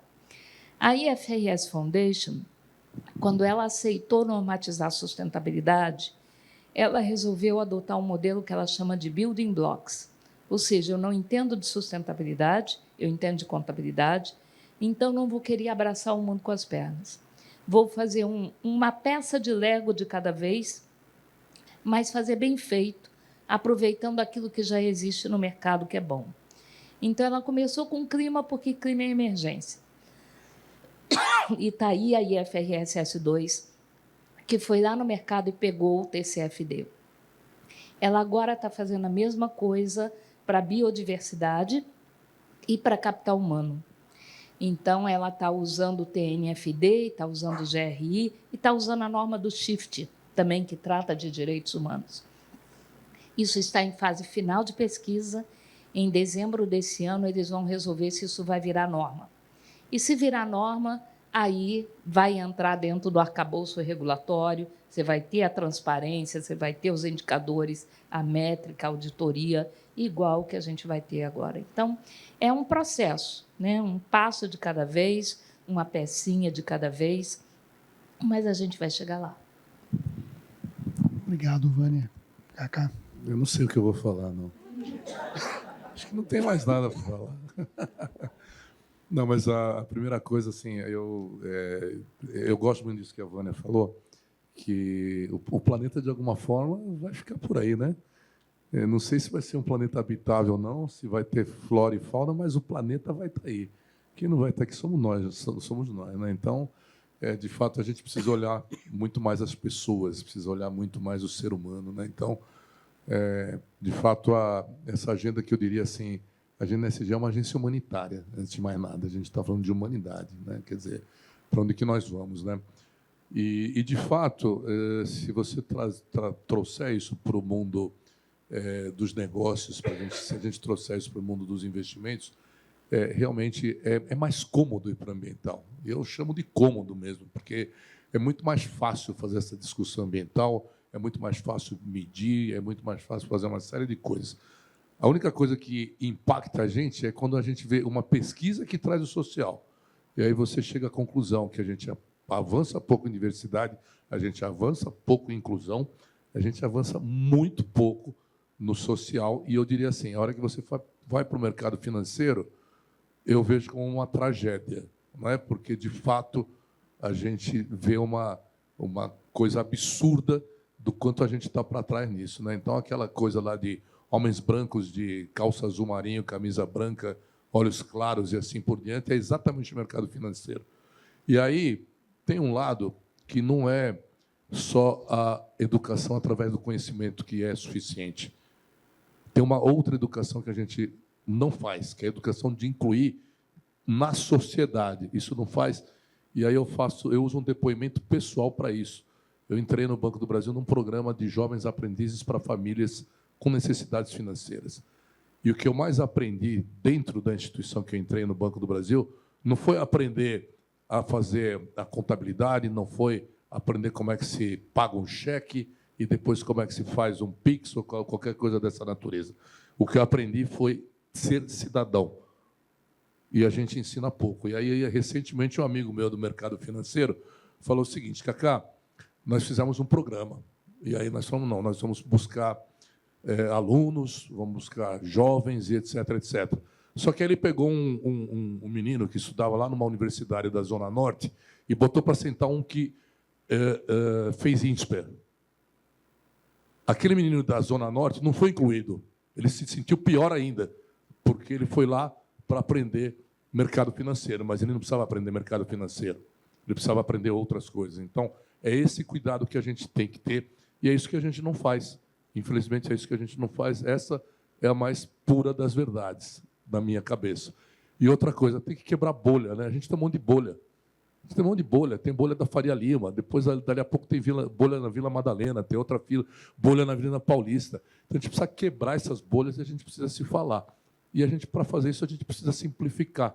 A gente continua sofisticando, a gente continua trazendo todo esse vocabulário. Assim, se eu falar com simplicidade, aí, com todo respeito, vou fazer uma provocação para vocês todos. Se eu falar com simplicidade, o advogado vai entender. O cara do mercado financeiro vai entender. Agora, se eu falar, como eu falo no mercado financeiro, como eu falo no juridiquês, aquele cara simples não vai entender. Então, eu acho que a gente tinha que ter muito isso na cabeça. A gente tem que ter mais simplicidade, tem que ter mais colaboração, tem que ter mais empatia. São coisas essenciais, né, do ser humano. E, às vezes, eu fico bravo, né, que as pessoas, de repente, começam a falar em tem que ser generoso. Generosidade, né? Generosidade é uma coisa humana. Você tratar bem as pessoas, aí inventaram os soft skills. Gente, eu fico puto da vida quando alguém fala em soft skills, porque, assim, não se discute valores essenciais, não se discute coisas básicas que você tem que fazer como ser humano e como gestor. Né? Então, é esse o meu recadinho. Isso porque ele não tinha o que falar. Desculpa, viu? Desculpa.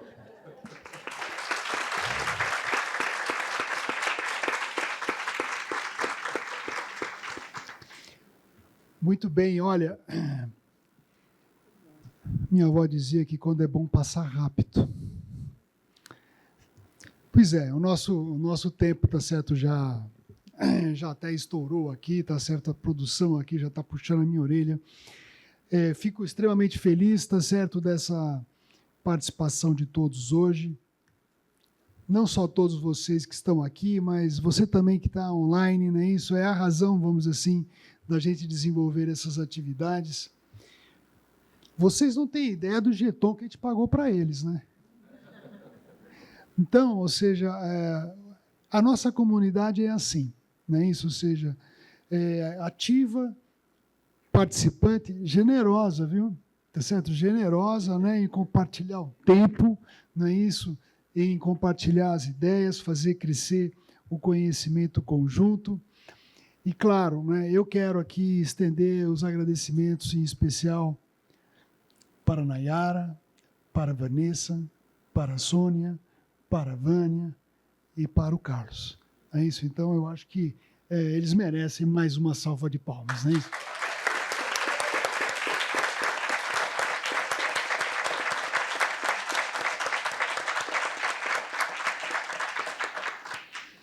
Você que está online, sorry about that, tá certo? Agora eu vou convidar todos que estão aqui, tá certo, para um